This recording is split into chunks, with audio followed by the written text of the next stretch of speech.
بات بھی عجیب تھی، اور اس بات کی حیرت میں جب اترے تو کیفیت بھی عجیب تھی۔ مجھے کہا گیا کہ یہ ظاہری جسم، اس کی کیا وقت، اس کا کیا فائدہ، اس نے تو ایک دن مٹ جانا ہے۔ تو کیفیت نے نازل ہو کر فرما دیا کہ ارے نادان، یہ تیری دنیا کی زندگی جو ایک میدان عمل ہے، اس میدان میں عمل تب ہی ہوگا جب اس جسم کا ساتھ ہوگا۔ جب تک یہ جسم ہے تمہارا عمل ہے، تمہیں ہر آزمائش اسی جسم کے ساتھ دینا ہے۔ تمہارا نامہ اعمال تمہارے ہی اس جسم میں رہتے ہوئے درج ہو رہا ہے۔ تم اس جسم سے خوف زدہ مت ہو کہ یہ تمہیں اپنی مرضی پہ، اپنی خواہشات پہ، اپنی ضروریات پہ چلائے گا، بلکہ تم اس جسم میں رہتے ہوئے اس جسم کو اللہ کی رضا کے مطابق ٹرینڈ کرو، اور جب تک سانس ہے اسے خود پہ سوار ہونے مت دو۔ اس پہ کنٹرول کر لیا تو پھر حواسوں کی دنیا سے من کی دنیا میں داخل ہو جاؤ گے۔ جسم تو تب بھی ساتھ ہوگا، لیکن پھر ہر عمل تمہاری مرضی کے مطابق ہوگا، اور تم اپنی مرضی کو جس بھی رنگ میں ڈھال دو وہ رنگ اللہ کا رنگ بھی ہو سکتا ہے۔ تو حسین بن منصور حلاج رحمۃ اللہ نے کہا کہ میں نے خدا کو اپنے دل کی آنکھ سے دیکھا اور پوچھا کون ہو تم؟ وہ بولا تم۔ دروازہ کھٹکھٹایا جاتا ہے تو اندر سے یعنی دروازے کے پرے سے پوچھا جاتا ہے کہ کون ہے؟ تو ہم جواب دیتے ہیں جی میں ہوں، میں فلاں آدمی، میرا نام یہ ہے، یعنی میں ہوں۔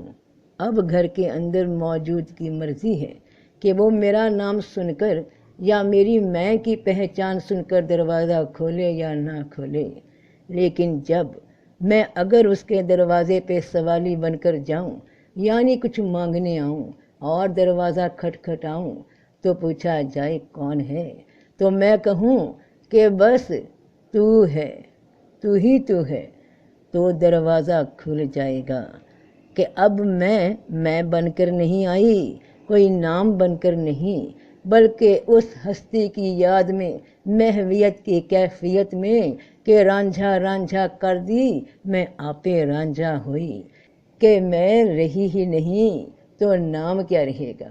نام وہی رہے گا جس کا نام باقی ہے، جو موجود ہے، جو حاضر ہے۔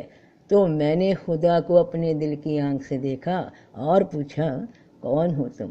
وہ بولا تم۔ تو اب دروازہ کھٹکھٹایا، اور جب پوچھا کہ کون ہے تو کہا کہ بس تو ہے، تو ہی تو ہے۔ دروازہ کھل گیا اور پوچھا گیا بتا کیا چاہیے؟ تو کہا بس تجھ سے تو ہی چاہیے۔ میری کیا مجال، میری کیا خواہش، جب میں ہی نہیں تو خواہش کیسی؟ میرا رب کہتا ہے کہ جو کوئی میری تلاش میں آیا میں یقیناً اس تک پہنچتا ہوں۔ تم جس صورت میں مجھے تلاش کرو گے میں اسی صورت میں تمہیں ملوں گا۔ حدیث قدسی میں بیان ہوا ہے کہ میں اپنے بندے کے ساتھ ویسا ہی معاملہ کرتا ہوں جیسا وہ مجھ سے گمان رکھتا ہے، میں اس کے ساتھ ہوتا ہوں جب وہ مجھے یاد کرتا ہے۔ اگر وہ مجھے خلوت میں یاد کرے تو میں اسے خلوت میں یاد کرتا ہوں، جلوت میں یاد کرے تو میں اس سے بہتر مجلس میں یاد کرتا ہوں۔ وہ میری جانب ایک بالشت بڑھے تو میں ایک گز بڑھتا ہوں، وہ میرے پاس چل کر آئے تو میں دوڑ کر اس کی جانب جاتا ہوں۔ سبحان اللہ۔ رب تعالیٰ فرماتے ہیں کہ اے انسان، تو اپنے رب کے پاس پہنچنے تک کام میں کوشش کر رہا ہے، پھر اسے جا ملے گا، پھر اسے جا ملے گا۔ تو جو کوشش کر رہا ہے وہ جسم ہے، جسم کا عمل ہے، اور عمل تابع ہے سوچ کا، خیال کا، ارادے کا، من کا۔ تو سب انسان مجھ تک آنے میں کوشاں ہیں اور آخر کار آپ پہنچیں گے، کیونکہ ہر راستے کی منزل میں ہی ہوں۔ تم مجھے یاد رکھو، میں تمہیں یاد رکھوں گا۔ سب سے زیادہ ضروری ہے اپنے من کو ساکن کرنا، خیالات کی لہروں کو پیدا نہ ہونے دینا، یعنی ان پہ اتنا کنٹرول ہو کہ ہمیں اپنی گہرائی اور وسعت کا احساس ہونے لگے۔ ہر قسم کی دماغی تصویر کشی یعنی تصورات جو دماغ میں شکلیں بناتے رہتے ہیں وہ ختم ہو جائیں۔ کیوں ختم ہو جائیں؟ کیونکہ میرا رب کہتا ہے کہ کائنات کی کوئی چیز اس کے مشابہ نہیں، اور ہمارے دماغ میں جو بھی تصویر ابھرتی ہے اس کا تعلق کائنات کی مخلوقات، کائنات کی چیزوں سے ہے، تو ان میں سے کوئی وہ ہے ہی نہیں۔ تو اللہ نے کسی شخص کے سینے میں دو دل نہیں رکھے ہیں، یعنی وہ بیک وقت اپنے من سے دو سوچیں یا تصور نہیں بنا سکتا۔ اگر تصور ہے تو وہ تصور اس کا تصور نہیں، وہ اس کا غیر ہے۔ تو من کی آنکھوں سے اپنے رب کو کیسے دیکھ سکتا ہے کوئی؟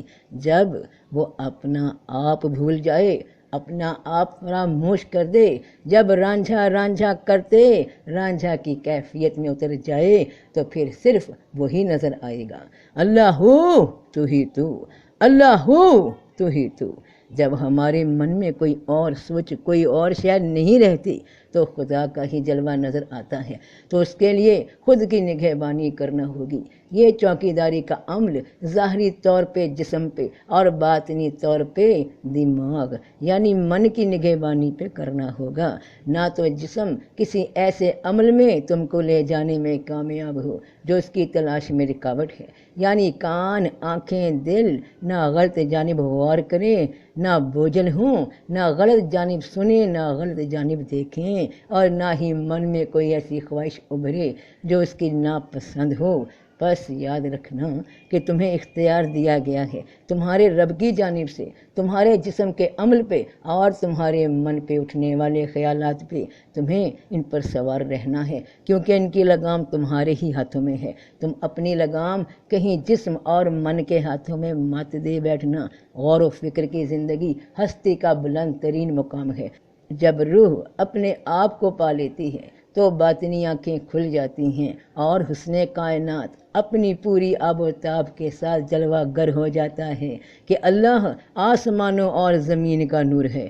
سن لو کہ من اور من میں پیدا ہونے والے خیالات ہی انسان کی زندگی کو بنا اور سنوار سکتے ہیں اور یہی بگاڑتے ہیں کہ جیسے جس کی نگاہ ہوتی ہے، جیسے کوئی سوچتا ہے ویسے ہی اسے دنیا نظر آتی ہے۔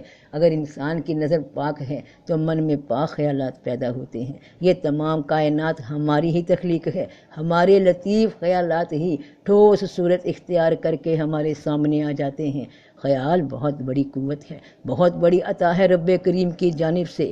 جہاں عقل و ادراک کی رسائی نہیں وہاں خیال کی پہنچ ہے۔ یہ تخیل ہی دوست اور مددگار ثابت ہو سکتے ہیں، اور یہی ہمارے دشمن بھی۔